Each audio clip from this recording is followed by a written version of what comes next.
نہیں نہیں، میں اپنے بھائی سے شادی نہیں کروں گی۔ وہ میرا بھائی ہے اور اس کے علاوہ اور کچھ نہیں۔ میں کبھی سوچ بھی نہیں سکتی کہ میں اپنے بھائی کے ساتھ نکاح کروں گی اور اس کے نکاح میں اس کی بیوی بن کر کے رہوں گی۔ اقرا نے یہ بات چلاتے ہوئے اپنی ماں سے کہی تھی، لیکن اس کی ماں اسے سمجھا رہی تھی کہ بیٹا ایسا ہے کہ جسے تم اپنا بھائی سمجھ رہی ہو، اسے ہم نے پالا ضرور ہے لیکن وہ تمہارا بھائی نہیں ہے۔ سگے بھائی میں اور پالے ہوئے بھائی میں بڑا فرق ہوتا ہے۔ وہ میری بہن کا بیٹا ہے جو کہ اب اس دنیا میں نہیں ہے، اور اس نے وہ امانت میرے سپرد کی تھی اور میں نے اسے بیٹے کی ہی طرح پرورش کیا ہے۔ ہاں، اگر میں اسے تمہارے ساتھ دودھ پلاتی تو وہ تمہارا رضائی بھائی بن جاتا، لیکن اس میں بھی ایسا ہے کہ وہ تمہارا رضائی بھائی بھی نہیں ہے، نہ میں نے اسے اپنا دودھ پلایا ہے۔ جس وقت تمہاری خالہ نے اسے میرے حوالے کیا تھا اس وقت وہ صرف 2 سال کا تھا، اور وہ تمہاری خالہ کے دودھ کے بعد فیڈر کا دودھ پیتا رہا ہے، اور اس لحاظ سے وہ تمہارا بھائی نہیں ہے۔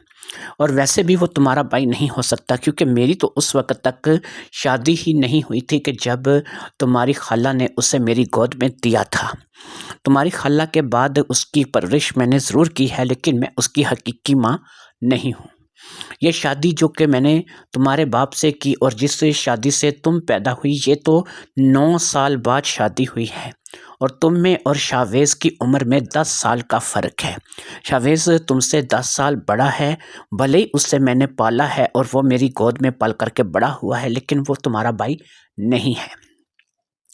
اقرا نے کہا، امی مجھے ان باتوں کا پتہ ہے، آپ کو ان باتوں کو دہرانے کی ضرورت نہیں ہے، لیکن آپ 2 باتیں نہیں سمجھ رہی ہیں۔ ایک تو یہ ہے کہ شاویز بھائی مجھ سے 10 سال بڑے ہیں، اور دوسرا یہ ہے کہ میں شاویز بھائی کو ہمیشہ سے اپنا بڑا بھائی ہی مانتی آئی ہوں۔ میں نے جب ہوش سنبھالا تو انہیں اپنی بھائی کے روپ میں دیکھا، اور مجھے ہمیشہ سے ان کے اندر اپنا بھائی ہی نظر آتا ہے۔ لہٰذا اب آپ مجھے کہہ رہی ہیں کہ میں شاویز بھائی کے ساتھ شادی کر لوں اور شاویز بھائی جو ہے وہ میرے شوہر بن جائیں اور میں ان کو شوہر کے طور پہ قبول کر لوں، تو میں اس بات کے لیے ذہنی طور پر آمادہ نہیں ہوں۔ مجھے جو ہے وہ شاویز کو اپنے بھائی کی جگہ پر ہی دیکھنا ہے، اور میں شاویز کو اپنا بھائی ہی سمجھتی ہوں، اس لیے میں شاویز کے ساتھ شادی کرنے کے لیے تیار نہیں ہوں۔ لاکھ سمجھانے پر بھی اقرا اس بات کو نہیں مان رہی تھی، کیونکہ اس نے شاویز کو واقعی جب ہوش سنبھالا تو ایک بڑے بھائی کی شکل میں دیکھا تھا، اور اسے اس بات کا پتہ تھا کہ شاویز اس کا بھائی ہے اور اس کے علاوہ ان کا کوئی اور رشتہ نہیں ہے۔ ہاں، جب اس نے اچھے طریقے سے اپنے آپ کو سنبھال لیا تھا تب اس کی والدہ نے اسے یہ بتا دیا تھا کہ شاویز اس کا سگا بھائی نہیں ہے، اور نہ ہی وہ کوئی سوتیلا بھائی ہے، بلکہ وہ تو ایک لے پالک بچہ ہے جسے اس کی ماں نے اس کی اپنی ہی بہن سے لے کر کے پالا تھا۔ اس کی بہن جو تھی وہ چل بسی تھی اور ایک حادثے کا شکار ہو کر کے، اور اس کے بعد مرتے سمے اس نے اپنے بیٹے کو جو ہے وہ اپنی بہن کے گود میں ڈال دیا تھا۔ جس بہن کو اس نے اپنا بیٹا سپرد کیا تھا اس بہن کی ابھی تک شادی بھی نہیں ہوئی تھی، لیکن جب اس کی شادی ہوئی تو اس نے اپنے شوہر اکرم کو اس بات کے لیے بتایا تھا کہ یہ بچہ میرے ساتھ جائے گا کیونکہ یہ میری بہن کی نشانی ہے اور اس کی پرورش میں خود کروں گی۔ اکرم کو اس بات پہ کوئی اعتراض نہیں تھا، اس لیے یہ شادی ہو گئی تھی اور دونوں ہی میاں بیوی کی حیثیت سے اپنی نئی زندگی کا آغاز کر چکے تھے۔ پھر شادی کے تقریباً 1.5 سے 2 سال کے اندر ہی اقرا نے جنم لیا، اور اقرا کے جنم کے بعد بھی شاویز اور اقرا کی محبت میں ماں نے کوئی فرق نہیں آنے دیا۔ اس کے لیے دونوں ہی اس کے بچے تھے اور دونوں ہی سے وہ ایک جیسی محبت کرتی تھی۔ پھر ایسا ہوا کہ اس کا ذہن آہستہ آہستہ بدلنے لگا۔ شاویز جیسے جیسے بڑا ہوتا گیا اس نے اس بات کو سوچ لیا کہ اقرا جب اس قابل ہو جائے گی کہ اس کی شادی ہو سکے تو وہ شاویز کا رشتہ اقرا سے کر دے گی، اور اس طریقے سے اقرا جو ہے اس کی بیٹی بھی ہوگی اور شاویز اس کے گھر میں ہی رہے گا، اور شاویز کے لیے باہر سے لڑکی تلاش کرنے کی ضرورت نہیں پڑے گی۔ آج اقرا 19 سال کی ہو چکی تھی اور اس قابل تھی کہ وہ اپنی شادی کا، اپنی زندگی کا فیصلہ کر سکتی تھی۔ جب ماں نے اس سے شاویز کے بارے میں بات کی تھی تو وہ اس بات کو لے کر کے ہتھے سے اکڑ گئی تھی، اور اس نے ماں کو باقاعدہ جو ہے اس بات پہ جو ہے سنا دی تھی۔ اس نے کہا تھا کہ ماں، شاویز کو میں نے ہمیشہ اپنے بھائی کی نظر سے دیکھا ہے، اور میں نے کبھی بھی شاویز کے لیے ایسے جذبات محسوس نہیں کیے۔ میں نے ہوش سنبھالا تو میں نے دیکھا کہ شاویز میرا بڑا بھائی ہے اور میں اس کی چھوٹی بہن ہوں، لہٰذا آپ اس رشتے کو خراب مت کیجیے، مجھے شاویز کے ساتھ شادی نہیں کرنی ہے۔ ہاں، اگر آپ میری شادی کرنا چاہتی ہیں اور آپ چاہتی ہیں کہ میری شادی ابھی کر دیں تو آپ کو اس بات کی مکمل آزادی ہے، لیکن یاد رکھیے کہ شاویز کے ساتھ میں شادی نہیں کروں گی۔ ماں نے لاکھ سمجھانے کی کوشش کی تھی کہ شاویز ایک اچھا لڑکا ہے، اس کی پرورش ہماری دیکھ ریکھ میں ہوئی ہے، وہ خود سے نہیں چاہتا کہ اس کی شادی تم سے ہو، نہ ہی اس نے اپنی کسی ایسی خواہش کا کبھی اظہار کیا ہے، وہ بھی تمہیں بہن ہی سمجھتا ہے۔ اب تک میں نے یا تمہارے ابو نے اس کے کان میں یہ بات نہیں ڈالی ہے، یہ جو بات بھی ہے یہ ہم آپس میں کر رہے ہیں، اور اس بات کا شاویز کو علم نہیں ہے، لہٰذا ہو سکے تو اس بات کے لیے اپنی آمادگی کا اظہار کرو، اور میرے خیال میں تو یہ بہتر ہے کہ گھر میں رہو گی اور تمہیں کہیں جانا نہیں پڑے گا، کیونکہ ظاہری بات ہے کہ جب بھی کسی جگہ شادی کر کے دیں گے تو ان لوگوں کے ساتھ تمہیں رخصت کر کے جہاں سے بھیجنا پڑے گا، اور جہاں ایک والدین کے لیے کہ جس کی اکلوتی اولاد صرف ایک بیٹی ہو، ان کے لیے یہ تھوڑا مشکل ہوتا ہے۔ ایسا نہیں ہے کہ بیٹیاں بیاہ کر کے نہیں جاتی، لیکن ایسا ہے کہ میں چاہتی ہوں کہ تم گھر پہ ہی رہو اور شاویز کے ساتھ شادی تمہاری ہو سکتی ہے، اور اس میں ظاہری بات ہے کہ دین اور اسلام کا بھی کوئی دخل نہیں ہے کہ اس نے دین اور اسلام میں اس بات کو منع کیا گیا ہو۔ ہاں، اگر منع کیا گیا ہوتا تو اس شکل میں ہوتا کہ اگر وہ تمہارا دودھ پلائی، تم اس کی بہن ہوتی، اور وہ تمہارا رضاعی بھائی ہوتا یا تم اس کی رضاعی بہن ہوتی، تو اس کے لیے منع کیا جا سکتا تھا۔ لیکن جب اسلام اس بات کی ہمیں اجازت دیتا ہے کہ ہم یہ کام کر سکتے ہیں تو اس کام کو کرنے میں حرج کیا ہے، اور خاص طور پر اس شکل میں کہ جب ایک ہی گھر میں دونوں تم پلے بڑے ہو اور ایک دوسرے کو اچھے طریقے سے جانتے اور سمجھتے بھی ہو۔ اقرا نے کہا، ماں، آپ تو صرف ایک طرف کو سوچتی ہیں، آپ میری جگہ خود کو رکھ کے سوچئے کہ ایک شخص جو کہ آپ کے بچوں کی جگہ ہے، اور میں نے اسے ہمیشہ اپنا بھائی سمجھا ہے، اور ایک بھائی کے ساتھ شادی سوچ کر ہی مجھے تو شرم آتی ہے کہ میں ایسا سوچ بھی کیسے سکتی ہوں، خاص طور پر اس شکل میں کہ جب وہ میرے ساتھ پلا بڑا ہے اور آپ نے ہم دونوں کو اپنے بچوں کی طرح ہی پرورش دی ہے۔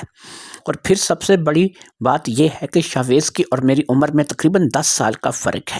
یہ 10 سال کا فرق اگر میں نکال بھی دوں اور اس بات کو بھول بھی جاؤں کہ میں 10 سال بڑے شاویز سے شادی جو ہے وہ عمر کے لیے صرف نہیں کر رہی ہوں، تو تب بھی آپ دیکھیے کہ ایک لڑکا کہ جسے ہم نے پالا، میں نے اسے بھائی کا درجہ دیا، آپ نے اسے بیٹے کا درجہ دیا، اور آپ جو ہے اب چاہتی ہیں کہ میں اس کے ساتھ نکاح کر کے اس کے نکاح میں چلی جاؤں، یہ میرے لیے ممکن نہیں ہے، میں ایسا نہیں کر سکتی، اور مجھے جو ہے ایسا کرتے ہوئے خود سے گن آئے گی، میں کبھی بھی اس کو ایک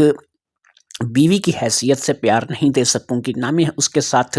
ایک بیوی کی حیثیت سے زندگی گزار سکوں گی، اس لیے اس کام کے لیے مجھے معاف کریں۔ شاویز بھائی کے لیے آپ کوئی اور رشتہ دیکھیں، اور اگر آپ میری شادی کرانا چاہتی ہیں تو اس کے لیے کوئی اور رشتہ دیکھیں۔ یہ وہ بات تھی جو کہ اقرا نے اپنی ماں صفیہ کو صاف صاف سنا دی تھی، اور جب صفیہ نے اس بات کو دیکھا کہ اقرا اس بات کو لے کر کے آمادہ نہیں ہے تو اس نے بھی آہستہ آہستہ اپنے ذہن کو بدلنے کا فیصلہ کر لیا۔ اس کے ذہن میں اب یہی بات تھی کہ ایک لحاظ سے ایک بیٹی کیا تو ٹھیک رہی ہے کہ ایک ایسا لڑکا جسے لے کر کے پالا ہو، اور وہ بھی اس کی ماں کے گود میں کھیل کر کے بڑا ہوا ہو، اور جب وہ بڑا ہو جائے تو جس لڑکی کے ساتھ اس کی شادی طے کی جائے اسے وہ اپنا بھائی سمجھتی ہو۔ اگرچہ اسلام میں یہ رشتہ کوئی اہمیت نہیں رکھتا تھا ایک لے پالک بیٹے سے، یا پھر ایک جو ہے وہ ایسا شخص کے جس کے ساتھ حقیقی رشتہ نہیں ہے، جس کے ساتھ شادی اسلام نے جائز قرار دی ہے اور شادی ہو سکتی ہے۔ لیکن یہ باتیں صفیہ یا اکرام تو سمجھ سکتے تھے، لیکن ظاہری بات ہے کہ یہ بات اس وقت اقرا سمجھ نہیں سکتی تھی۔ شاید وہ سمجھتی بھی تھی، لیکن اس کے لیے ایک ایسے شخص کو جو کہ اس کے بھائی کی حیثیت سے ان کے گھر میں رہ رہا تھا، اس کو ایک شوہر کی حیثیت سے قبول کرنا اس کے لیے بہت ہی زیادہ مشکل تھا۔ لہٰذا صفیہ اور اکرام نے بیٹھ کر کے اس بارے میں بات کی، اور اکرام اور صفیہ کا متفقہ یہی فیصلہ ہوا کہ اگر ان دونوں کی یہی رضامندی ہے اور اس طریقے سے ہی یہ جو ہے وہ چل کے راضی ہیں، تو شاویز کے لیے ہم کوئی اور رشتہ دیکھیں گے اور اقرا کا رشتہ کہیں اور کر دیں گے۔ اقرا ان دنوں کالج میں تھی اور اپنی دوستوں سہیلیوں کے ساتھ ہی زیادہ تر اپنا وقت گزارتی تھی۔ اقرا کی پڑھائی کے اوپر بھی مکمل توجہ تھی، اور اسی طرح شاویز جو تھا اس وقت یہاں اس ملک میں موجود نہیں تھا۔ اس کی تعلیم مکمل ہو چکی تھی، اور تعلیم مکمل ہونے کے بعد اس نے سعودیہ کا رخ کیا تھا، جہاں پر اسے ایک اچھی جاب مل گئی تھی، اور وہ اب سعودی عرب میں رہ کر کے اچھا کما رہا تھا۔ اگرچہ یہ ایک معقول رشتہ تھا جو کہ اقرا کے لیے ہوتا، کیونکہ شاویز میں کوئی بری عادت نہیں تھی، وہ دکھنے میں اچھا تھا، جذب نظر تھا، خوبصورت تھا، اور ہر عورت کی پسند ہو سکتا تھا۔ ایک شریف آدمی جس نے کبھی کوئی ایسا کام نہیں کیا یا کوئی اپنی زندگی میں کوئی ایسی بات نہیں کی، اس کے لیے اقرا سے زیادہ بہتر رشتہ نہیں ہو سکتا تھا۔ اقرا بھی اپنی ماں باپ کی عزت کرتی تھی اور اپنے گھر بار کو دیکھتی اور سمجھتی تھی۔ اس کی اگرچہ اسکول یا کالج کے فرینڈ ضرور تھے، لیکن اس نے ہمیشہ ان لوگوں سے دوستی رکھی تھی جو کہ اچھے گھروں کے لوگ تھے یا پھر خود خاندانی لوگ تھے۔ اقرا باقاعدہ سے حجاب کرتی تھی، پردہ کرتی تھی، اور برقع پہن کر کے اسکول جاتی تھی، کیونکہ اسے بچپن سے اسی بات کی تعلیم دی گئی تھی۔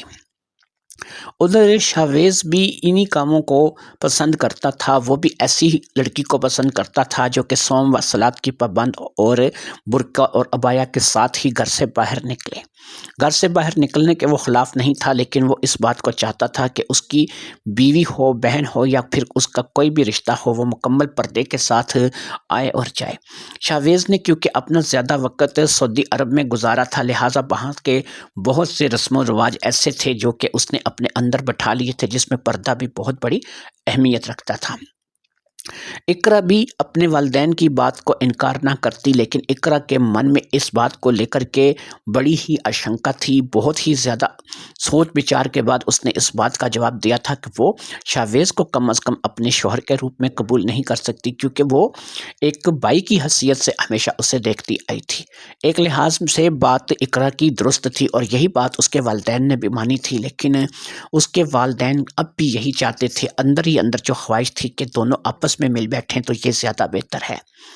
کیونکہ آج کا دور انہیں پتہ تھا اور آج کے ماحول سے وہ اچھی طریقے سے واقف تھے، اور انہیں اس بات کا اچھے طریقے سے اندازہ تھا کہ شاویز کی شادی اگر وہ کسی اور جگہ کریں گے، پتہ نہیں کیسی لڑکی آئے گی اور ان کے گھر کو جنت سے جہنم بھی بنا سکتی ہے، ایسا رشتہ بھی ہو سکتا ہے۔ کوئی اچھا رشتہ مل گیا تو گھر واقعی جنت میں بن جائے گا، اور اگر کوئی برا رشتہ ملا تو گھر جہنم بھی بن سکتا ہے۔ ادھر انہیں اس بات کا بھی پتہ تھا کہ اگر وہ اقرا کو بیاہ کر کے کسی جگہ دیں گے اور اس کی شادی کریں گے تو خاندان میں اقرا کے لائق کوئی رشتہ نہیں تھا، اور جو بھی خاندان کے لوگ تھے وہ تو ایسے تھے کہ وہ خوشی غمی میں بھی ان کے خوشی غمی میں شامل نہیں ہوتے تھے اور اپنے اپنے گھروں تک محدود تھے۔ اس لیے ظاہری بات ہے کہ اقرا کا رشتہ خاندان میں تو کسی کے مانگنے کا سوال ہی پیدا نہیں ہوتا تھا، سب اپنے اپنے گھروں باروں کے تھے، اس لیے کوئی بھی ان کی طرف متوجہ نہیں تھا۔ لہٰذا اس کے لیے ظاہری امر ہے کہ کوئی ایسا رشتہ دیکھنا پڑتا جو کہ غیروں میں ہوتا، اور غیروں میں کیا ہوا رشتہ پتہ نہیں کل کو کیا صورتحال لے کر کے آتا۔ لڑکے اچھے مل جاتے، گھر بار اچھا مل جاتا تو اقرا کی زندگی سنور بھی سکتی تھی، اور اگر گھر بار کا لڑکا اچھا نہ ملتا تو اس بیچاری کی زندگی برباد بھی ہو سکتی تھی۔ اسی بات کو لے کر کے ماں باپ نے آپس میں بیٹھ کر کے مشورہ کیا تھا کہ دونوں کی شادی ہو سکتی ہے، اس لیے شاویز اور اقرا کی اگر آپس میں شادی کروا دی جائے تو دونوں ہی کام پورے ہو جائیں گے، لڑکا بھی اچھا مل جائے گا، لڑکی بھی اچھی مل جائے گی، اور گھر بار بھی اسی طریقے سے چلتا رہے گا۔ مگر اقرا کو یہ رشتہ قبول نہیں تھا، اور شاویز سے ابھی تک اس بارے میں بات ہی نہیں کی گئی تھی۔ اقرا جس کالج میں پڑھتی تھی وہاں پر ہی فیروز بھی پڑھتا تھا، اور فیروز اور اقرا من ہی من میں ایک دوسرے کو پسند بھی کرتے تھے۔ اس بات کا کیونکہ فیروز کو بھی علم تھا اور اقرا بھی جانتی تھی کہ دونوں ہی ایک دوسرے کو پسند کرتے ہیں، بس یہ تھا کہ کبھی ان کے درمیان اس قسم کی بات نہیں ہوئی تھی اور نہ ہی ان کے درمیان کچھ اظہار ہوا تھا۔ دونوں ہی ایک دوسرے کو پسند کرتے تھے اور دونوں ہی جو ہے وہ ایک دوسرے کی طرف مائل تھے۔ اس بات کا اگرچہ پورے کالج کو پتہ تھا، لیکن ان دونوں نے ہی آپس میں کبھی ایک دوسرے سے اظہار نہیں کیا تھا۔ لہٰذا جب اقرا کی بات شادی کی شاویز سے چلی تو اب اقرا سے رہا نہیں گیا، اور اس نے سوچا کہ وہ فیروز سے بہت جلد جو ہے اس بارے میں مل کے اس بارے میں بات کرے گی کہ اگر اب بھی ہم لوگوں نے اسی طریقے سے خاموشی بنائی رکھی تو ظاہری بات ہے کہ یہ نہ ہو کہ تم دیکھتے رہ جاؤ اور مجھے کوئی اور لے جائے۔ اس روز جب وہ کالج پہنچی تھی تو اس نے تہمینہ اور مریم سے اس بارے میں گفتگو کی تھی، جو کہ اس کی پکی سہیلیاں تھیں۔ لہٰذا تہمینہ اور مریم نے بھی اسے یہی مشورہ دیا تھا کہ وہ اس بارے میں فیروز سے بات کرے، اور فیروز اس بارے میں جو بھی بات کرے گا وہی زیادہ بہتر ہوگی، کیونکہ اگر واقعی اس کے والدین نے اس کی شادی کسی اور جگہ طے کر دی، فیروز کی کہیں اور ہو گئی، تمہاری کہیں اور ہو گئی، تو تم دونوں کے لیے بہت بڑا مسئلہ کھڑا ہو جائے گا۔ لہٰذا اس روز فیروز سے ایک ملاقات کنٹین میں طے کی گئی، جو کہ تہمینہ اور مریم کی مدد سے ہی طے کی گئی۔ دونوں سہیلیاں بھی اس ملاقات میں موجود تھیں، اور جب 4 لوگ اکٹھے ہو کر کے بیٹھے تو وہاں پر اقرا اور فیروز کی شادی کے مسئلے کو ہی ڈسکس کیا گیا،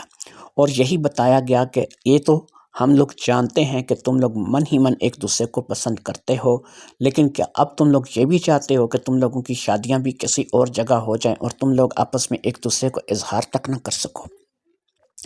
لہٰذا تہمینہ اور مریم کی باتیں سن کر کے ان لوگوں نے آپس میں جو گفتگو کی تھی اس کا خلاصہ کچھ یوں تھا کہ اب اقرا نے انہیں بتا دیا تھا کہ گھر والے اس کی شادی اس کے ہی لے پالک بھائی سے کرنا چاہ رہے ہیں، جو کہ شاویز نام کا سعودی عرب میں ہوتا ہے، اور اس کی عمر 10 سال جو ہے وہ اس سے زیادہ ہے، یعنی یہ اگر 19 سال کی ہے تو وہ 29 سال کا ہے۔ شاویز دکھنے میں ٹھیک ٹھاک ہے، اچھا ہے، لیکن ظاہری بات ہے کہ جسے بچپن سے ہی بھائی کی نظر سے دیکھا ہو اس سے وہ شادی کرنا نہیں چاہتی۔ فیروز نے بھی یہی بات کہی تھی کہ ایسا ہے کہ میرے گھر والوں نے بھی میری منگنی کر رکھی ہے، اور میری منگنی جو ہے وہ میری خالہ زاد کے ساتھ ہو رکھی ہے، لہٰذا میری خالہ زاد کے ساتھ منگنی کے باوجود میں اپنی خالہ زاد کو پسند نہیں کرتا، اور میں یہی چاہتا ہوں کہ میری شادی اقرا ہی سے ہو، لیکن مسئلہ یہ ہے کہ اب یہ اتنا آسان نہیں ہے۔ اگر میں اپنے گھر میں یہ بات بتاؤں گا اور اپنے گھر والوں سے یہ بات کہوں گا کہ وہ جو ہے میری شادی جو ہے وہ بجائے کہ خالدہ سے کروانے کے اقرا سے کروا دیں، تو ظاہری بات ہے کہ اس بات کو لے کر کے میرے گھر والے بھی پسند نہیں کریں گے۔ اقرا کے لیے پریشانی تھی شاویز کے بارے میں، اور فیروز کے لیے پریشانی تھی خالدہ کو لے کر کے، اس لیے دونوں میں یہ طے پایا کہ وہ اپنے اپنے گھر میں بات کریں گے اور دیکھیں گے کہ اس کی کیا صورتحال نکلتی ہے، کیا جواب ملتا ہے۔ اگر جواب ان کی مرضی کے مطابق ہوا تو ٹھیک ہے، نہیں تو پھر زندگی انہوں نے گزارنی ہے، وہ عاقل ہیں، بالغ ہیں، سمجھدار ہیں، وہ اپنی زندگی کا خود سے بھی کچھ فیصلہ کر لیں گے۔ لیکن اب یہ ہے کہ خود سے فیصلے بھی کرنے اس قدر آسان نہیں ہیں، کیونکہ دونوں ہی دین کو بھی سمجھتے تھے اور دنیا کو بھی سمجھتے تھے، اس لیے ان لوگوں کو ایک بات کا علم تھا کہ اگر وہ خود سے شادی کرنے کے لیے جائیں گے تو ان کو ولی کی اجازت کی ضرورت پڑے گی، اور ولی ظاہری بات ہے کہ لڑکی کا ولی تو اس کا باپ یا اس کا بھائی ہو سکتا ہے، یا پھر اس کا کوئی چچا، کوئی ایسا عزیز جو کہ اس کے بہت قریب ہو، وہ اس کا ولی ہو سکتا ہے۔ کورٹ میرج میں بھی آج کل زیادہ تر جو شرعی قانون لاگو ہے اس کے مطابق سے اس بارے میں پوچھا جاتا ہے کہ بھئی لڑکی کا ولی اجازت دیتا ہے اس شادی کے لیے، اور جو لڑکیاں ولی کی اجازت کے بغیر خود کی مرضی سے شادی کر لیتی ہیں ان کے کل کو کوئی پوچھنے والا نہیں ہوتا، ان کے سر پر ہاتھ رکھنے والا نہیں ہوتا، ان لڑکیوں کو کوئی اپنانے والا نہیں ہوتا۔ اس بات کو کیونکہ دونوں ہی سمجھتے تھے اور ان کو اتنا تو پتہ تھا کہ ولی کی اجازت ضرورت ہے، لہٰذا اب انہوں نے ایک ہی بات کا فیصلہ کیا تھا کہ پہلے وہ اپنے گھر میں بات کر کے دیکھیں گے، اگر گھر والوں نے اس بات کے لیے اپنی آمادگی کا اظہار کیا تو ٹھیک ہے، نہیں تو پھر وہ کسی نہ کسی طور پر اپنے آپ کو رشتے میں باندھ لیں گے اور ایک دوسرے کے بغیر زندگی گزاریں گے نہیں، کیونکہ ان کی زندگی جو ہے وہ ان کی زندگی ہے اور اس پہ ان کا اپنا حق ہے۔ ٹھیک ہے کہ والدین کا حق ہے، لیکن اب والدین جو ہے وہ اگر اپنے مرضی سے بچوں کو شادی تک نہیں کرنے دے رہے، ان کو گھر گرہستی تک آباد نہیں کرنے دے رہے، تو پھر ایسے والدین سے قطع تعلق ہو کر کے خود بھی اپنا گھر بسایا جا سکتا ہے۔ لہٰذا اس نے فیروز نے یہ کہا تھا کہ اگر ایسا موقع آ گیا کہ ہمیں ولی کی اجازت کی ضرورت پڑی تو کہتے ہیں کہ وقت حاکم یا پھر ایسا کوئی شخص جو کہ بڑا ہو، جو کہ ایک کسی عہدے پہ ہو، اس کو بھی ولی بنایا جا سکتا ہے، اور 2 گواہ جو ہیں وہ رشتے کے لیے کافی ہوتے ہیں۔ تو اس سلسلے میں پھر ہم تھوڑا بھاگ دوڑ کریں گے اور ایسی بھی اجازت لی جا سکتی ہے۔ اگر والدین بچی کی شادی کی اجازت نہ دیں، خاص طور پہ کنواری بچی کے لیے، تو اس طریقے سے بھی کیا جا سکتا ہے۔ لہٰذا اب ان دونوں نے بہت دور کی سوچ لی تھی، لیکن ابھی ان کی اپنے اپنے گھر میں بات کرنا باقی تھا۔ اقرا گھر آئی تو اقرا نے اسی روز اپنے والدین کو بٹھا کر کے فیروز کے بارے میں بتا دیا، اور وہ فیروز کے بارے میں اپنے والدین سے یہی مشورہ کر رہی تھی کہ میں فیروز کے ساتھ شادی کر کے اپنا گھر آباد کرنا چاہتی ہوں، اور امید ہے کہ آپ لوگ مجھے اس کے لیے اجازت دیں گے۔ فیروز کے بارے میں اس نے اپنے والدین کو یہ بھی بتا دیا کہ وہ ایک جگہ منگنی کر چکا ہے، اس کے والدین نے اس جگہ منگنی کی ہے، لیکن وہ اس لڑکی کو پسند نہیں کرتا، لہٰذا فیروز جو ہے اس لڑکی سے منگنی توڑنا چاہتا ہے، اور منگنی توڑ کر کے وہ اقرا کے ساتھ شادی کرے گا۔ اب ظاہری بات ہے کہ اکرام اور صفیہ اس بات کو تو فیصلہ کر چکے تھے کہ شاویز کے ساتھ تو یہ جوڑا بننا ممکن نہیں ہے، کیونکہ جو اقرا نے شاویز کو لے کر کے سنا دیا تھا، اس کے بعد تو ظاہری بات ہے کہ اسے شاویز کے پلے باندھنا جو ہے اس کے ساتھ زبردستی ہوگی، اور زبردستی کی شادی وہ کرنا نہیں چاہتے تھے۔ لہٰذا دونوں والدین نے، یعنی صفیہ اور اکرام نے، اس بات کی اقرا کو اجازت دے دی کہ ٹھیک ہے، اگر فیروز اپنی اس کزن کے ساتھ اپنا رشتہ ختم کر دیتا ہے اور وہ منگنی ختم ہو جاتی ہے، تو تم شادی جو ہے فیروز کے ساتھ کر سکو کہ ہمیں اس شادی کے لیے کوئی اعتراض نہیں ہے، لیکن یاد رکھو کہ اس وقت تک نہیں جب تک کہ وہ خالدہ سے اپنی جان چھڑا نہیں لیتا اور اس کے گھر والے بھی راضی نہیں ہو جاتے۔ ان کے گھر والوں کا راضی ہونا بھی لازمی ہے، کیونکہ اگر اس کے گھر والے بھی راضی ہوں گے اور ہم لوگ بھی راضی ہوں گے تب یہ رشتہ قرار پائے گا، ادروائز یہ رشتہ نہیں ہو سکے گا۔ اقرا نے اپنے والدین سے گفتگو کر لی تھی، لیکن اس سے نہیں پتا تھا کہ فیروز نے اپنے گھر بات کی ہے یا نہیں کی ہے۔ یہ پتہ اسی وقت چل سکتا تھا کہ جب وہ ایک دفعہ فیروز کو اپنے سامنے بٹھا کر کے اس بارے میں پوچھے۔ لہٰذا اگلے دن پھر اس نے کنٹین میں فیروز کو بلا لیا، اور اس بار بھی مریم اور تہمینہ دونوں ہی سہیلیاں ساتھ تھیں۔ اب فیروز سے جب اس بارے میں پوچھا گیا تو اس نے کہا کہ نہیں، میں تو بات ہی نہیں کر پایا، تم نے کیا بات کی؟ تو اب اقرا نے اپنے والی بات تو بتا دی کہ میرے والدین تو اس بات پہ اعتراض نہیں کرتے، ان کو تو جو ہے اس بات پہ کوئی اعتراض نہیں ہے، لیکن وہ کہتے ہیں کہ تم خالدہ سے اپنی جان چھڑا لو تو تمہاری شادی جو ہے وہ میرے ساتھ کر دی جائے گی۔ اب فیروز نے کہا کہ ایک چیز ہو سکتی ہے کہ اگر میں شادی آپ لوگوں سے، یعنی کہ اقرا سے شادی کر لوں اور اس کے لیے جو ہے باقاعدہ اقرا کے والدین راضی ہیں، تو کیوں نہ میں شادی کر کے اپنے گھر والوں کے سامنے چلا جاؤں اور ان کو بولوں کہ دیکھو میں شادی کر آیا ہوں اور اب میرا خالدہ سے کوئی تعلق نہیں ہے۔ تمینہ اور مریم نے اور اقرا نے تینوں ہی اس بات سے انکار کیا، اور اس نے کہا کہ یہ طریقہ کار ٹھیک نہیں ہے، جب سیدھی انگلی سے گھی نکل سکتا ہے تو ہمیں انگلی کو ٹیڑھا کرنے کی کیا ضرورت ہے۔ لہٰذا تم اپنے گھر جاؤ اور گھر جا کر کے اپنے والدین سے اس سلسلے میں بات کرو، اور تمہارے والدین جو بھی اس بارے میں کہتے ہیں پھر اس کے بارے میں بات کرو۔ اب فیروز نے اس بات کا وعدہ کر لیا کہ وہ اپنے والدین سے اس بارے میں ضرور گفتگو کرے گا، اور اپنے والدین سے بات کرنے کے بعد وہ رابطہ کرے گا۔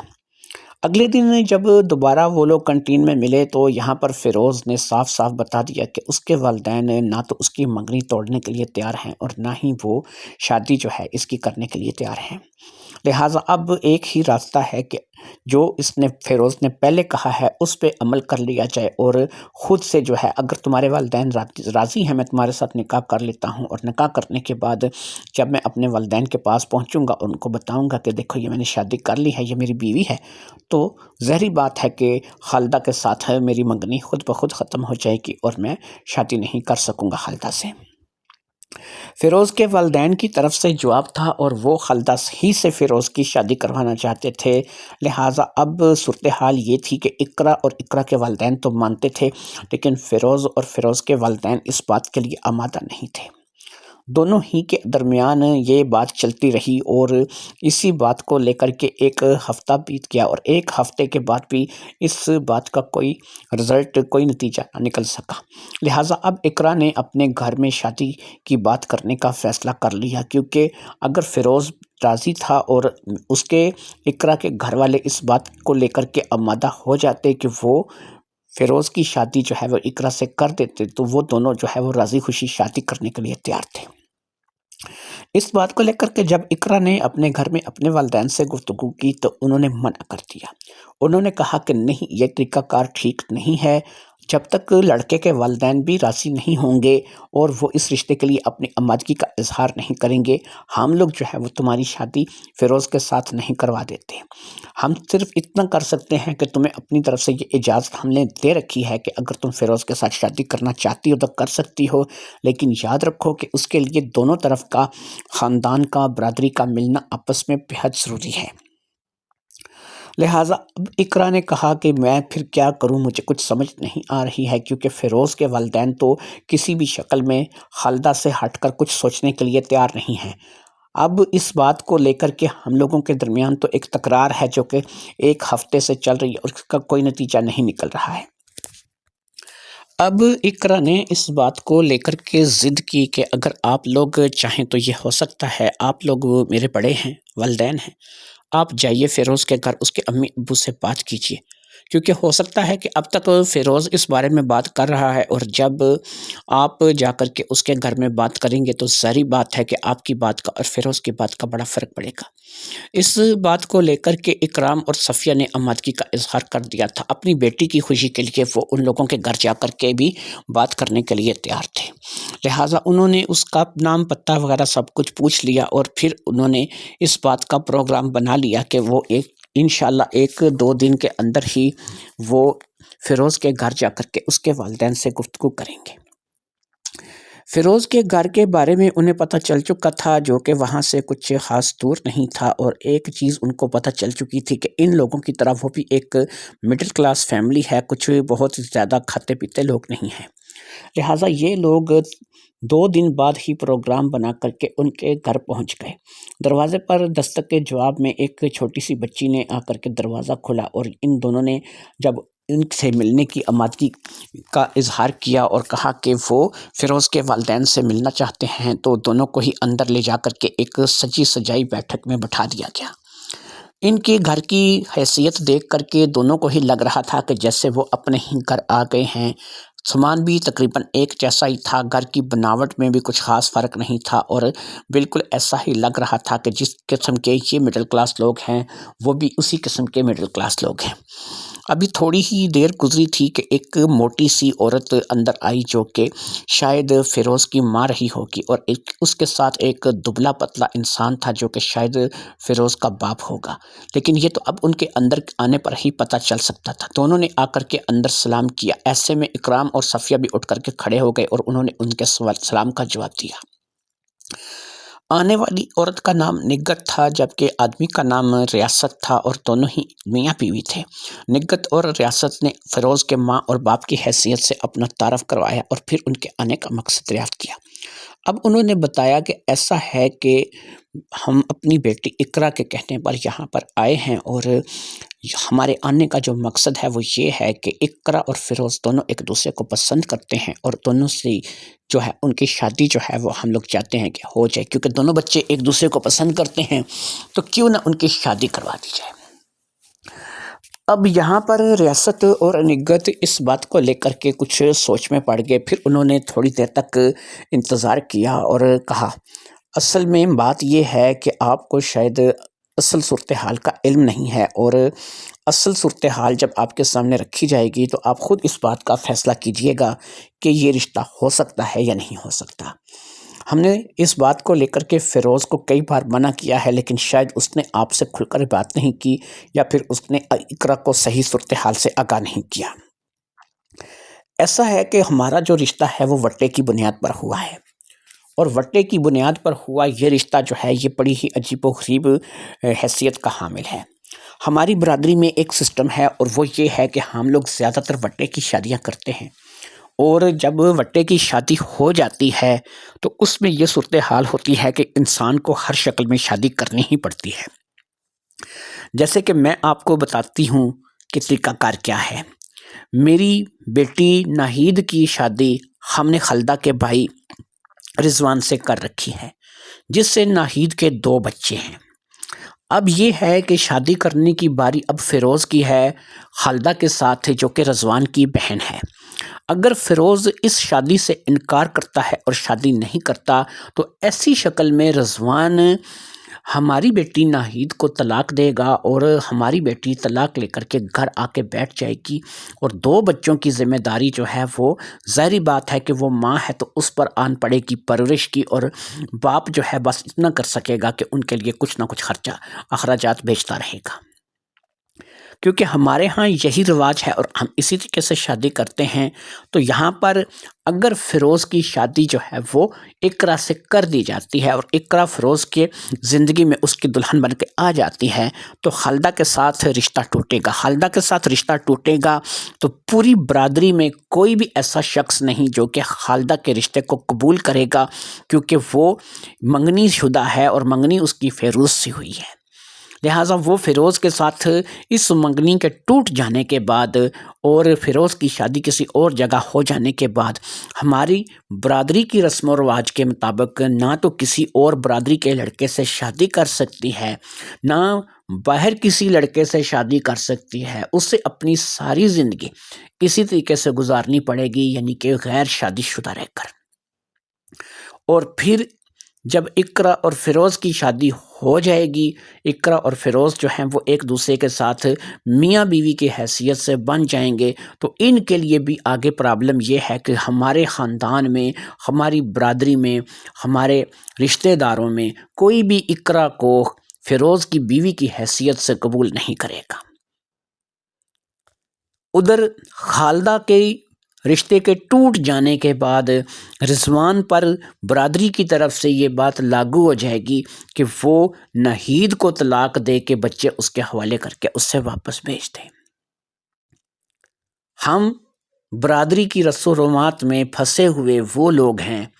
کہ ہم چاہ کر بھی اپنی مرضی سے اپنی بچوں کی زندگی کا فیصلہ نہیں کر سکتے۔ اس لیے آپ آئے ہیں، آپ کا آنا ہمارے سر آنکھوں پر ہے، لیکن اس بات کو سمجھیے کہ ہم کسی بھی شکل میں اقرا کو اپنی بہو بنا کر کے گھر نہیں لا سکتے۔ اگر اقرا کے ساتھ شادی فیروز کی کریں گے تو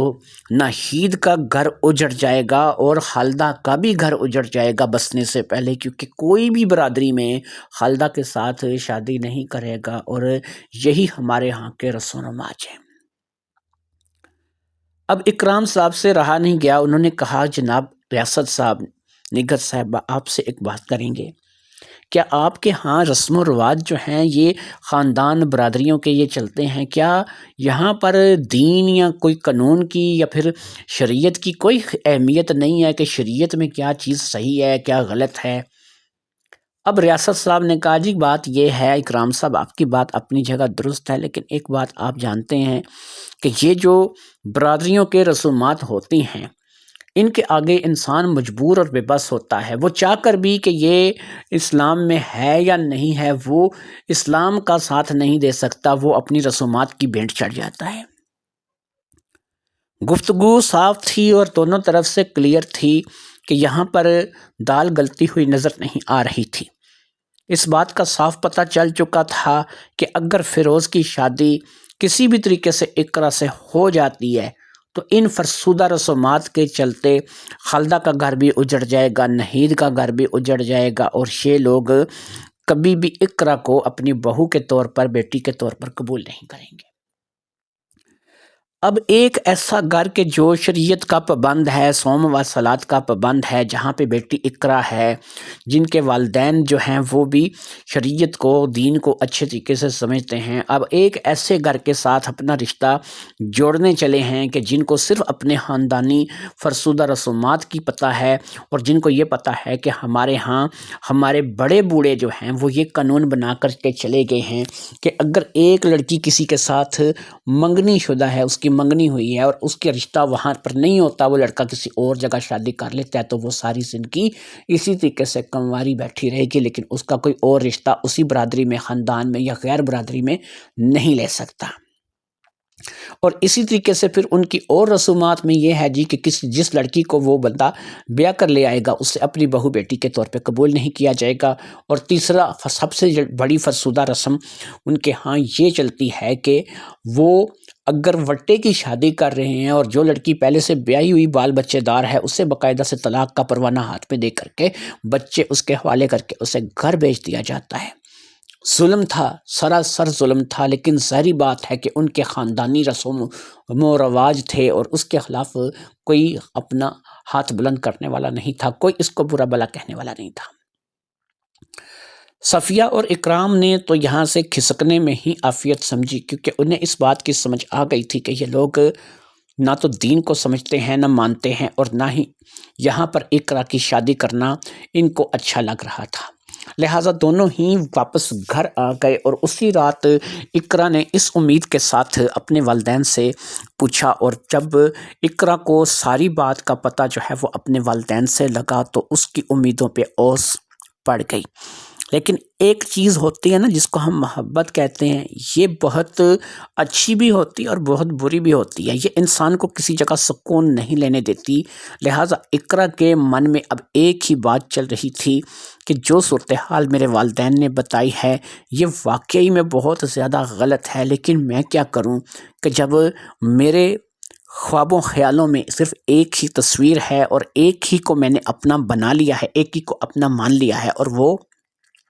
فیروز ہے، اور فیروز کے علاوہ اور کوئی نہیں ہے۔ اب اس نے فیروز سے ایک دفعہ مل کر کے آخری بار اس بارے میں بات کرنے کا فیصلہ کر لیا کہ ہمیں کیا کرنا چاہیے اور کیا نہیں کرنا چاہیے، لہٰذا ایک ملاقات فیروز سے ضروری تھی، اور وہ ملاقات کرنے کا فیصلہ اقرا نے کر لیا تھا۔ اگلے ہی روز تہمینہ اور مریم کی موجودگی میں فیروز کی اور اقرا کی ایک طویل ملاقات تقریباً 1 گھنٹے تک جاری رہی، اور اس 1 گھنٹے کی ملاقات میں دونوں کے درمیان یہ طے پایا کہ دونوں ہی اپنے خاندانی فرسودہ رسومات سے تنگ ہیں۔ فیروز اپنے خاندان کی فرسودہ رسومات سے تنگ تھا، اور اقرا فیروز کو لے کر کے سنجیدہ تھی، اس لیے طے یہ پایا کہ اب ایک ہی راستہ رہ گیا ہے کہ ہم ایک دوسرے سے شادی کر کے قانونی طور پر میاں بیوی ہو جائیں۔ جب یہ قانونی طور پر شادی ہو جائے گی تو فیروز کے والدین کو نہ چاہتے ہوئے بھی اقرا کو اپنی بہو کے روپ میں قبول کرنا پڑے گا، خالدہ کی منگنی خود بخود ٹوٹ جائے گی، اور اسی طریقے سے ناہید کا گھر ہو سکتا ہے کہ جیسا ہم لوگ سوچ رہے ہیں کہ نہ اجڑے اور ناہید کا گھر جو ہے وہ بستا رہے، یا پھر ہم یہ بھی بتائیں گے کہ کم از کم آپ لوگ اس دنیا میں اس فرسودہ رسومات سے نکلو۔ اور ناہید کا گھر جو ہے وہ سب سے بڑی فکر جو تھی وہ ناہید کا گھر اجڑنے کی تھی، کیونکہ رضوان اگر ان باتوں کو لے کر کے ناہید کو طلاق دے دیتا تو یہ بہت بڑی بات ہو جاتی۔ خیر دونوں نے اب اس بات کو لے کر کے طے کر لیا تھا کہ ہم کورٹ میرج کریں گے یا پھر میرے والدین کی موجودگی میں ہم لوگ شادی کریں گے۔ اب اقرا نے اپنے گھر آ کر کے اس بات کو لے کر کے اپنی والدہ اور والد کے سامنے جب بیان کیا تو دونوں ہی اس بات کو لے کر کے راضی نہیں تھے کہ یہ کورٹ میرج کریں یا پھر ہم ان کی شادی کی اجازت دیں اور یہ ہمارے نگرانی میں شادی کریں۔ لہٰذا ان لوگوں نے تو صاف انکار کیا، لیکن اقرا کی ضد تھی کہ وہ بڑھتی چلی جا رہی تھی، اور اس قدر اقرا کی ضد طویل ہوئی کہ ان دونوں نے اقرا کی ضد کے آگے ہتھیار ڈال دیے اور پھر اقرا کی شادی فیروز سے کروانے پر تیار ہو گئے۔ نہایت ہی سادگی کے ساتھ اکرام اور صفیہ کے گھر میں ہی دونوں کا نکاح کروا دیا گیا اور دونوں کی شادی جو ہے وہ ہو گئی۔ دونوں شادی کے بندھن میں بندھ گئے اور اب ایسا تھا کہ شادی کے بعد اسے اقرا کو لے کر کے اپنے گھر جانا تھا اور ان لوگوں کو بتانا تھا کہ اس نے اقرا سے شادی کر لی ہے۔ اب یہ جو شادی کی بات بتانے کا کام تھا، ظاہری بات ہے کہ اب یہ فیروز کے ذمہ تھا اور فیروز نے یہ شادی جو کہ اقرا سے کر لی تھی، اس شادی کو لے کر کے اقرا کو اس نے آمادہ کر لیا تھا اور پھر دونوں ہی اب اس بات کے لیے بھی آمادہ تھے کہ وہ گھر جا کر کے اپنی اس شادی کا اعلان کریں گے۔ اسی روز فیروز تو گھر چلا گیا تھا، لیکن ابھی اقرا کی رخصتی یہاں سے نہیں ہوئی تھی، اور جب اقرا کی رخصتی ہونی تھی، ظاہری بات ہے اسی وقت ہونی تھی کہ جب فیروز اپنے گھر میں اقرا کے لیے کوئی جگہ بنا کر کے آتا۔ 2 سے 3 دن گزر گئے، فون پر رابطہ رہا اور بار بار ایک ہی بات چلتی رہی کہ میں کوشش کر رہا ہوں اپنے گھر بات بتا دوں، میں یہ کروں گا، میں وہ کروں گا، لیکن کوئی بھی بات کسی جگہ جو ہے وہ لگ نہیں رہی تھی، اور ایسا لگ رہا تھا کہ جیسے وہ اپنی اندر اتنی ہمت جمع نہیں کر پا رہا ہے کہ وہ اپنے والدین کے ساتھ ایسی گفتگو کرے۔ بہرحال جب اقرا کی طرف سے اور صفیہ اور اکرام کی طرف سے مسلسل اس بات کا دباؤ بڑھتا رہا، تو اس نے اس بات کا فیصلہ کر لیا کہ وہ اب اپنے گھر میں بات کر کے ہی رہے گا۔ لہٰذا اب اس نے اگلے دن اس بات کا تہیہ کر لیا تھا کہ وہ اپنے والدین سے اس بارے میں بات کرے گا، اور پھر واقعی میں اس نے بات کر دی۔ جب اس نے اپنے گھر میں یہ بات بتائی تو اس کے گھر میں تو ایک وبال مچ گیا۔ ان لوگوں نے اس کو فوری طور پر گھر سے نکل جانے کا حکم دے دیا، اس کے 4 کپڑے ایک بیگ میں پیک کر کے، اس کی چیزیں اس کے حوالے کر کے وہاں سے اس کو گھر چھوڑ جانے کا کہہ دیا گیا۔ وہ مکان اگرچہ ان کا اپنا تھا، زیادہ بڑا نہیں تھا، لیکن ساتھ ہی اسے ایک بات کی دھمکی مل گئی تھی کہ اسے اس کی مکان سے، اس کے جائیداد سے، اس کے حصے سے آگ کر دیا جائے گا۔ 4 کپڑے جوڑے لے کر کے وہ اپنے گھر سے نکل آیا تھا۔ اس کے پاس کچھ اتنا سامان بھی نہیں تھا، کچھ اتنی جمع پونجی بھی نہیں تھی، بس ایک گھر تھا جو کہ اسے اس وقت سہارا دے سکتا تھا، اور وہ اقرا اور اقرا کے والدین کا گھر تھا۔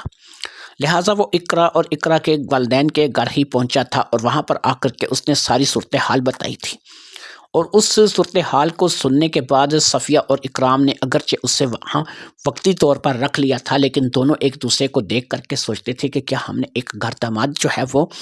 رکھا ہے، اور ایک ایسا لڑکا گھر داماد رکھا ہے کہ جو ابھی کالج میں پڑھ رہا ہے، جس کی پڑھائی کے اخراجات ہیں، جس کے دیگر اخراجات ہیں، اور اس کے علاوہ جو ہے وہ اس کے پاس پھوٹی کوڑی بھی نہیں ہے۔ سادگی کے ساتھ ایک نکاح ہوا ہے، اور اس کے بعد یہ بچہ آ کر کے ہمارے گھر بیٹھ گیا ہے، ہم اسے بھی پالیں گے، اپنی بیٹی کو بھی پالیں گے۔ اس سے تو بہتر یہی تھا کہ جس رشتے کے لیے ہم نے اقرا کو آمادہ کیا تھا شاویز کے ساتھ شادی کرنے کا، وہ وہی مان لیتی، اور اسی طریقے سے وہ یہاں اسی گھر میں ہمارے پاس رہتی۔ اب فیروز کالج تو جاتا تھا، ظاہری بات ہے کہ وہ بھی پڑھ رہا تھا، اور اس کی پڑھائی بھی ابھی کمپلیٹ نہیں ہوئی تھی۔ اب اس کے خرچے اخراجات بھی اکرام اور صفیہ کے سر آ چکے تھے، اور اس بات کا واضح طور پر اقرا کو بھی پتہ چل گیا تھا کہ میرے ماں باپ ہی اب فیروز کا خرچہ بھی اٹھا رہے ہیں۔ وقت کے گزرنے کے ساتھ ساتھ فیروز کی ڈیمانڈ اور خواہش کچھ ضرورت سے زیادہ ہی بڑھتی چلی گئی۔ وہ تو اس گاؤں میں اس گھر میں یوں پاؤں پسار کر کے بیٹھ گیا تھا کہ جیسے وہ یہاں کا گھر جمائی نہیں، بلکہ یہ گھر ہی اس کا اپنا ہے۔ اس نے تو باقاعدہ اب اقرا، صفیہ اور اکرام پر آرڈر چلانے شروع کر دیے تھے، اور اس کی پسند کی چیز نہیں بنی، آج یہ نہیں ہوا، کل وہ نہیں ہوا۔ اس بات کو لے کر کے جب اقرا نے کافی حد تک تو برداشت کیا، پھر اقرا اور اس کے درمیان باقاعدہ جھگڑے شروع ہو گئے، اور ان جھگڑوں کو لے کر کے وہ دونوں ہی ایک دوسرے سے اکھڑے رہنے لگے۔ ایک ہی گھر میں بیٹھ کر کے وہ 2 3 دن ایک دوسرے سے گفتگو نہیں کرتے، اور اسی طریقے سے ان کے معاملات بگڑنے لگے۔ بہرحال زندگی کسی نہ کسی طریقے سے چلتی رہی۔ یہ دونوں ہی کے کالج کا آخری سال تھا۔ فیروز کا ارادہ یہی تھا کہ وہ جہاں تک پڑھ سکا ہے یہیں تک پڑھے گا، اس کے علاوہ آگے پڑھائی کرنے کا اس کا کوئی ارادہ نہیں تھا۔ ادھر والدین نے اقرا کو بھی اس بات کے لیے بول دیا تھا کہ بیٹا تم ایک لڑکی ہو، تم نے کون سا نوکری کرنی ہے، اس لیے بہتر یہی ہے کہ جہاں تک پڑھ سکتی ہو پڑھ لو، یہی تمہارا آخری سال ہے۔ دونوں ہی اپنے اپنے آخری سال میں تھے، اور دونوں نے ہی بس اب اپنی پڑھائی کا اختتام کرنا تھا، لہٰذا اب دونوں ہی جو ہے وہ اس طرف متوجہ تھے کہ ان کی پڑھائی اب ختم ہونے والی ہے۔ فیروز کو اکرام صاحب نے اور صفیہ نے سمجھایا تھا کہ وہ پڑھائی ختم کر کے کسی جاب کی طرف متوجہ ہو، یا اگر جاب نہیں ملتی تو تھوڑا بہت پیسے کی یہ اس کے ساتھ تعاون کر دیں گے اور وہ اپنا کام چھوٹا موٹا کچھ بھی شروع کر لیں۔ لہٰذا اس بات کو لے کر کے اب فیروز تھوڑا سا سدھر گیا تھا، اور اس نے اس بات کو سوچ لیا تھا کہ وہ جو اس کے سسرال سے پیسہ اسے ملے گا اس کو لے کر کے کوئی نہ کوئی چھوٹا موٹا بزنس شروع کرے گا اور اپنے اور اقرا کے لیے اتنا کما لے گا۔ فیروز کے گھر والوں نے کبھی فیروز کو پوچھا تک نہیں تھا، اور کبھی انہوں نے اس کے ساتھ رابطہ نہیں کیا تھا، نہ ہی ان کی طرف سے کوئی فون آتا تھا اور نہ ہی ان کی طرف سے کوئی بات چیت ہوتی تھی۔ لہٰذا فیروز بھی بس اپنے آخری سال کو، اس پڑھائی کے سال کو پورا کر رہا تھا، اور پھر وقت آیا کہ دونوں ہی اس کالج سے فارغ ہو گئے، اور دونوں ہی نے اپنے اپنے گھر بار کو، اپنے اپنے معاملات کو توجہ دینے کا اب پورا مکمل فیصلہ کر لیا۔ چند دن اسی طریقے سے گزر گئے۔ فیروز اب کالج بھی نہیں جاتا تھا، لیکن وہ کوئی کام کاج بھی نہیں کر رہا تھا۔ اسے کھانے کو مل جاتا تھا، پہننے کو مل جاتا تھا، صبح اٹھتا تھا تو گھر سے باہر نکل جاتا تھا، رات گئے گھر کو واپس آتا تھا، اور اب تو اس نے باقاعدہ سے جو ہے وہ نشہ کرنا شروع کر دیا تھا، اور اس بات کا صرف اقرا کو پتہ تھا۔ ابھی تک صفیہ یا اکرام کو اس بات کے بارے میں علم نہیں تھا۔ یہ وہ صورتحال تھی کہ جس کو دیکھ کر کے اقرا اندر ہی اندر کڑ رہی تھی، اور وہ سوچ رہی تھی کہ اس نے یہ فیصلہ ہی کیوں کیا، یہ تو اس کی زندگی کا فیصلہ بڑا ہی برا فیصلہ بنتا چلا جا رہا ہے۔ وہ اپنے والدین کو بھی کھل کر کے بیان نہیں کرتی تھی، کیونکہ اگر وہ اپنے والدین کو اس بات کو لے کر کے کھل کر بیان کرتی تو ظاہری بات ہے کہ اسے شاویز کے نام کے طعنے سننے کو ملتے، اور اسے یہ کہنا پڑتا کہ اگر وہ شاویز کے ساتھ شادی کرتی تو کم از کم اسے ایسا شوہر نہ ملتا۔ شادی کو تقریباً 8 سے 9 ماہ ہو چکے تھے، اور ابھی تک فیروز نے اپنے آپ کو بالکل نہیں بدلا تھا، بلکہ وہ ایک بگڑے ہوئے لڑکے کی طرح ہی اپنا وقت گزارا کر رہا تھا۔ اسی طریقے سے کچھ دن اور گزر گئے، لیکن نہ تو اس نے کسی کام میں دلچسپی لی، نہ ہی وہ کسی کام کی تلاش میں نکلا، اور نہ ہی جو ہے وہ اکرام صاحب اور صفیہ کے کہنے پر کسی کام کو کرنے کے لیے آمادہ ہوا، حتیٰ کہ وہ 2-2.5 لاکھ روپے تک کی انویسٹ کرنے کے لیے تیار تھے کہ اگر وہ کوئی چھوٹا موٹا کام شروع کرے تو اتنا وہ کر سکتے تھے۔ لہٰذا انہوں نے اس کو یہ بول دیا تھا کہ وہ 2 سے 2.5 لاکھ روپے کی انویسٹ کر سکیں گے۔ پھر ایک دن جب کہ فیروز نے اکرام صاحب اور صفیہ کو کہا کہ ٹھیک ہے، مجھے ایک کام سمجھ آ گیا ہے اور میں اس کام کو کرنے کا ارادہ رکھتا ہوں، امید ہے کہ آپ میرے ساتھ تعاون کریں گے، اور میں جو ہے ایک چھوٹا سا بزنس جو ہے وہ کرنا چاہتا ہوں۔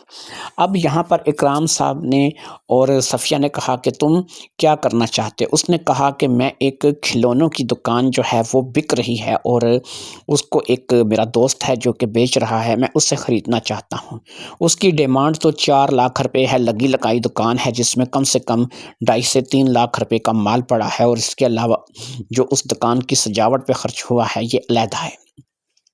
تو یہ دکان جو ہے وہ مجھے مل رہی ہے، لیکن اگر میں اسے 2.5 لاکھ روپے نقد ادا کر دوں تو مجھے امید ہے کہ وہ مجھے دکان حوالے کر دے گا، اور پھر اس کے بعد باقی پیسے میں اسے تھوڑے تھوڑے کر کے دے دوں گا۔ اتنا کہہ کر کے فیروز اگلے دن اکرام صاحب کو اس دکان کا وزٹ بھی کرا لایا، جو کہ واقعی ایک کافی مشہور بازار میں تھی، اور اس دکان کو دیکھ کر کے ایسا لگتا تھا کہ اگر واقعی اسے خرید لیا جائے تو اچھی کمائی ہو سکتی ہے۔ یہ کھلونوں کی دکان تھی، جو کہ چھوٹے موٹے ہر قسم کے کھلونے تھے، بہت چھوٹے بچوں کے لیے بھی تھے اور بڑے لڑکوں کے لیے، بچوں کے لیے 7، 8، 10 سال کے بچوں کے لیے بھی کھلونے موجود تھے۔ لہٰذا یہ ایک ایسی جگہ ہو سکتی تھی کہ واقعی فیروز کا بزنس یہاں پہ رن کرتا ہے۔ یہاں پر اور بھی بہت سی کھلونوں کی دکانیں ساتھ ساتھ تھیں، اور سب کا کام اچھا تھا۔ فیروز صاحب کو تو یہ سمجھ نہیں آ رہی تھی کہ یہ شخص جو کہ پہلے سے اس دکان کا مالک ہے، یہ اس دکان کو خالی کر کے کیوں جانا چاہتا ہے۔ لہٰذا جب اس شخص سے اکرام صاحب نے اپنی تسلی کے لیے یہ پوچھا کہ بھئی تم 4 لاکھ روپے میں یہ دکان بیچ کر کیوں جانا چاہتے ہو، تو اس نے کہا جناب ایسا ہے کہ میرے بحرین کے کچھ ویزے آئے ہوئے ہیں، یعنی میں باہر کے ملک جانا چاہتا ہوں، اور میں چاہتا ہوں کہ یہ دکان جو ہے یہ میں بیچ دوں۔ اکرام صاحب اس کے جواب سے مطمئن ہو گئے تھے، کیونکہ انہیں اس بات کا علم تھا کہ بہت سے ایسے لوگ جو کہ بیرون ملک جانا چاہتے ہیں وہ اپنے لگے لگائے کاروبار یہاں پہ بیچ کر چلے جاتے ہیں۔ آگے وہ کامیاب ہوں یا ناکام ہوں، لیکن یہاں پر ان کو یہ ہوتا ہے کہ بھئی ہمیں باہر کے ملک جانا ہے۔ لہٰذا اس لڑکے کی بات سمجھ میں آتی تھی اور اکرام صاحب گھر آ گئے۔ 2.5 لاکھ روپے کی رقم دوسرے ہی دن فیروز کو ادا کرتی گئی اور فیروز نے وہ 2.5 لاکھ روپے لے کر کے اس دکان کو خریدنے کی اپنی آمادگی ظاہر کر دی۔ باقی پیسے وہ ظاہری بات ہے کہ ٹھہر ٹھہر کے دیتا یا پھر آہستہ سے اس لڑکے کو ادا کرتا یا پھر کسی بھی طریقے سے ادا کرتا، کما کر کے دے دیتا، یا پھر وہ لڑکا اگر بحرین چلا بھی جاتا تو یہاں اس کا کوئی وارث ہوتا تو اس کو دے دیتا۔ لہٰذا اس نے ایسا ہی کچھ ان سب کو بتایا تھا اور پھر وہ 2.5 لاکھ روپے جو کہ اکرام صاحب نے ادا کیے، ان 2.5 لاکھ روپے کو لے کر کے وہ اس روز وہاں سے گھر سے چلا گیا۔ صبح کا گیا، رات ہو گئی، واپس نہیں آیا۔ سب لوگ گھر میں پریشان بیٹھے ہوئے تھے، 11-12 بج گئے، لیکن ابھی تک اس کا کچھ پتہ نہیں تھا۔ اوپر سے پھر اس کا جو موبائل تھا وہ بھی بند آ رہا تھا، اور موبائل کی بند کو لے کر کے وہ لوگ اور زیادہ پریشان ہو گئے کہ پتہ نہیں 2.5 لاکھ روپے تھا لڑکے کے پاس، کوئی حادثہ نہ پیش آ گیا ہو، کچھ نہ ہو گیا ہو۔ رات کے 11-12 بجے تک جب نہیں آیا تو سب لوگوں نے تھوڑا بہت کھا پی کے سونے کو ترجیح دی اور کہا کہ ہو سکتا ہے کہ لڑکا جو ہے وہ صبح تک آ جائے۔ اگلی صبح جب ہوئی تو تب بھی لڑکا واپس نہیں آیا۔ 2.5 لاکھ روپے کی رقم لے کر کے گیا ہوا تھا۔ اتنی بڑی رقم نہیں تھی کہ ان لوگوں کو پریشانی ہوتی، لہٰذا اب اکرام صاحب کے ذمہ یہ ڈیوٹی لگائی گئی کہ وہ جا کر کے اس کھلونے والی دکان پہ اس لڑکے کے پاس جا کر کے پوچھ پرچیت کرے اور اس سے پوچھیں کہ اگر فیروز آیا ہے تو فیروز کے بارے میں کچھ بتایا جائے۔ لہٰذا اکرام صاحب جب فیروز کا پتہ کرنے کے لیے اس دکان پر پہنچے تو پتہ لگا کہ یہ دکان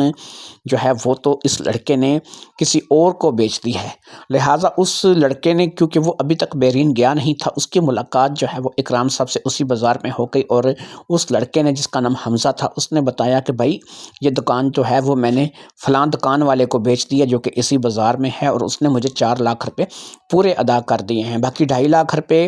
لے کر کے آپ کا جو داماد ہے وہ میرے پاس نہیں آیا، اور اگر وہ میرے پاس آیا ہوتا تو ظاہری بات ہے کہ میں پھر بھی اسے دکان نہیں دیتا۔ جب مجھے 4 لاکھ مل رہے ہیں تو میں پھر اسے 2.5 لاکھ میں کیوں دیتا۔ اس بات کو سن کر کے اکرام صاحب گھر واپس آ گئے، اور اکرام صاحب کی پریشانی ظاہری بات ہے جتنی تھی، جب انہوں نے یہ بات آ کر کے صفیہ اور اقرا کو بتائی تو وہ دونوں بھی سر پکڑ کر کے بیٹھ گئیں۔ دوپہر ہو چکی تھی، ابھی تک فیروز کا کچھ پتہ نہیں تھا۔ اس کا نمبر ملایا جا رہا تھا لیکن اس کے نمبر پہ کوئی بیل نہیں جا رہی تھی، کوئی کسی قسم کا رابطہ فیروز کے ساتھ نہیں ہو رہا تھا۔ لہٰذا اب ایک ہی کام رہ گیا تھا کہ کیوں نہ فیروز کے گھر جا کر کے پتہ کیا جائے۔ اگرچہ ریاست اور نگت کا سامنا یہ دونوں کرنا نہیں چاہتے تھے، لیکن اپنی بیٹی کے لیے تو ظاہری بات ہے کہ جا سکتے تھے۔ لہٰذا ان دونوں نے، یعنی کہ صفیہ اور اکرام نے اس بات کو طے کیا کہ وہ اپنے اس معاملے کو لے کر کے اپنے سمدھیوں کے گھر جائیں گے اور اقرا کے سسرال میں جا کر کے ان کے بیٹے کا پتہ کریں گے۔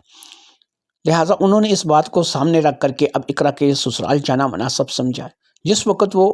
اقرا کے سسرال کی طرف روانہ ہوئے تو انہیں تقریباً آدھے سے پونا گھنٹہ لگ گیا کہ وہ وہاں پر پہنچے، اور پھر جب انہوں نے وہاں جا کر دروازے پر دستک دی تو پتہ چلا کہ یہ مکان جو یہاں پر وہ لوگ رہتے تھے، یہ مکان تو رینٹ پہ تھا، اور یہ مکان تو ان کا اپنا تھا ہی نہ۔ فیروز نے کبھی یہ نہیں بتایا تھا کہ مکان ان کا اپنا ہے یا رینٹ پہ ہے، لیکن جب یہ لوگ یہاں پر دیکھنے کے لیے آئے تھے تو اس مکان کو دیکھ کر کے انہیں ایسا ہی لگا تھا کہ یہ مکان ان کا اپنا ہی ذاتی مکان ہے۔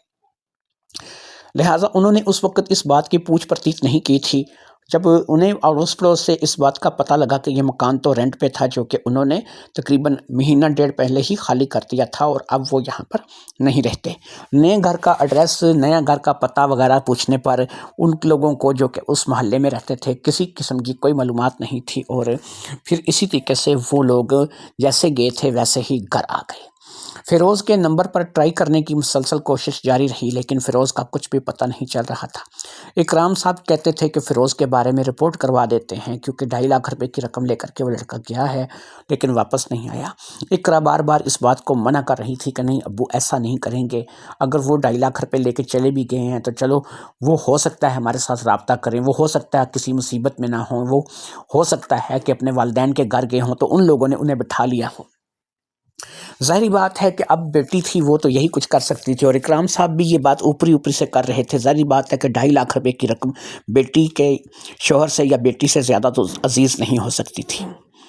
پھر اسی روز ایک بات کا واویلا اور مچ گیا، اور وہ واویلا صفیہ کی طرف سے مچا تھا۔ صفیہ نے اپنی الماری کو چیک کیا تھا جس میں وہ کچھ زیورات وغیرہ اپنے رکھتی تھی، اور کچھ ایسے زیورات تھے جو کہ اقرا کے تھے، اور وہ بھی وہ اپنے پاس ہی رکھتی تھی۔ خاص طور پر جب کبھی کہیں باہر جانا ہوتا تھا یا کسی کی شادی بیاہ میں جانا ہوتا تھا، تب ہی ان زیورات کو کھولا جاتا تھا۔ وہ زیورات ایک الماری میں، جو کہ ایک سیف الماری تھی، اس میں بند تھے، اور اس میں ایک تجوری تھی جس میں وہ زیورات رکھے جاتے تھے۔ لہٰذا اس روز صفیہ نے یہ بات کا واویلا مچا دیا تھا کہ وہ زیورات جو کہ صفیہ اور اقرا کے زیورات تھے، وہ بھی اس الماری میں موجود نہیں تھے۔ الماری کو کھولا گیا تھا، اس کے اندر جو سیف تھی اسے کھولا گیا تھا، اور جو زیورات اندر تھے وہ غائب تھے۔ قیمت سونے کی آسمانوں کو چھو رہی تھی، اور اچھا خاصا مہنگا اس وقت سونا بک رہا تھا۔ اس وقت بازار میں سونے کا ریٹ 3-3.5 لاکھ روپے تولہ تھا، اور یہ جو دونوں ماں بیٹی کے سیٹ تھے یہ کم سے کم 6 سے 7 تولے پہ بنے ہوئے تھے۔ 6 سے 7 تولہ سونا جو کہ اچھی خاصی رقم تھی، کم سے کم 20-21 لاکھ روپے کا سونا تھا، جو کہ یہاں پر ان ماں بیٹی کا جمع ہوا پڑا تھا، اور دونوں ہی وہ اپنی خوشی غمی کے لیے استعمال کرتی تھی۔ لیکن اب وہ سونا بھی وہاں سے غائب تھا۔ فیروز کے بارے میں بھی پتہ نہیں تھا۔ 2.5 لاکھ روپے نقد غائب تھے، وہ 21 تولے سونا غائب، وہ 21 لاکھ روپے کا سونا غائب تھا، یعنی 7-8 تولے سونا تھا جو کہ وہاں سے غائب تھا۔ اس بات کے مد نظر اب ایک بات صاف ہو گئی تھی کہ جس روز وہ 2.5 لاکھ روپے لے کے گیا تھا، اس سے پہلے ہی اس نے اس سونے پہ اپنا ہاتھ صاف کر لیا تھا۔ یا خدا، یہ کیا ہو گیا ہے، سمجھ نہیں آ رہی۔ ایک لڑکا جو کہ تمہارے ساتھ کالج میں پڑھتا تھا، اور تم کہتی تھی کہ ایک اچھے گھر کا لڑکا ہے، اچھا لڑکا ہے، اور تم اس کے رشتے کو لے کر کے ہمارے پاس آئی، اور پھر تم نے دیکھا کہ یہ کیا ہو گیا اور کس طریقے سے ہو گیا۔ دونوں ہی ماں بیٹی سر پکڑ کے بیٹھ گئی تھیں، اور اب اکرام صاحب نے کہا کہ ہو نہ ہو ہمیں رپورٹ کروا دینی چاہیے۔ اگر یہ لوگ میری بیٹی کے ساتھ شادی کرنے کے بعد اس کے ساتھ یہ سلوک کر سکتے ہیں، تو پتہ نہیں انہوں نے کوئی اور گھر بھی اجاڑا ہوگا، کسی اور کے ساتھ بھی ایسا سلوک کیا ہوگا۔ اب تو مجھے لگتا ہے ان لوگوں کا باقاعدہ کام ہی یہی ہے کہ یہ بظاہر ایسا کرتے ہیں اور پھر یہ واردات کر کے نکل جاتے ہیں۔ اقرا نے اگرچہ اب بھی انکار کیا تھا، اس نے کہا تھا کہ اگر وہ اسی طریقے کے واردات کرنے والے لوگ ہوتے تو یہ نہ ہوتا وہ نہ ہوتا، لیکن یہ باتیں بالکل اس وقت بے فضول ثابت ہو رہی تھیں۔ اکرام صاحب نے ان پہ مقدمہ کرنے کا، ان پہ رپورٹ کروانے کا فیصلہ کر لیا تھا، لہٰذا انہوں نے اپنے داماد کی تصویر کے ساتھ ایک رپورٹ جو ہے وہ قریبی تھانے میں کروا دی تھی، اور اس پولیس انسپکٹر کو ساری صورتحال سے آگاہ کر دیا تھا۔ پولیس انسپکٹر نے کہا تھا کہ ٹھیک ہے، میں اس لڑکے کو تلاش کرنے کی کوشش کروں گا، اور کوشش کریں گے کہ اس کے بارے میں پتہ چل سکے۔ لہٰذا ہم 1-2 روز میں اس محلے میں جائیں گے جہاں پر یہ رہتے تھے، اور وہاں سے پتہ چلے گا کہ یہ کون لوگ تھے اور اب یہ کہاں چلے گئے ہیں۔ 1-2 روز میں ہی ہم ان کا نیا ٹھکانہ ڈھونڈ لیں گے، اور آپ بے فکر ہو کے گھر جائیں۔ لہٰذا اب یہ لوگ گھر آ گئے تھے، لیکن ظاہری بات ہے بے فکر ہونے کا تو سوال ہی پیدا نہیں ہوتا تھا۔ 2 دن بعد پولیس انسپکٹر نے ان لوگوں سے رابطہ کیا جو کہ خود گھر پہ آ گیا تھا، اس کے ساتھ 2 کانسٹیبل بھی تھے۔ اس نے آ کر کے بتایا کہ ایسا ہے کہ یہ لوگ اب اس شہر میں نہیں ہیں، اگر یہ اس شہر میں ہوتے تو ان کا پتہ چل جاتا، لیکن ایک بندے سے جو کہ ایک بڑا ٹرک چلاتا ہے، اس سے پتہ چلا ہے کہ ان لوگوں نے اپنی شہر کو بدلا ہے، یعنی یہ اب اس شہر میں نہیں ہیں، کسی دوسرے شہر میں چلے گئے ہیں، اور اس نے ان کا سامان اپنے شہر یعنی اپنے ٹرک میں لوڈ کر کے دوسرے شہر پہنچایا ہے۔ اس شخص کو تلاش کر لیا گیا ہے کہ جو ان کا سامان لے کر کے گیا ہے، اور اس شخص نے ان کا جو نیا پتہ ہے وہ ہمیں بتا دیا ہے، لہٰذا اس علاقے کی پولیس سے رابطہ کر لیا گیا ہے۔ 1-2 دن میں ہی لڑکا آپ کے سامنے ہوگا، اور آپ کا سامان بھی کوشش کریں کہ یہ برآمد کرا دیں۔ اب جب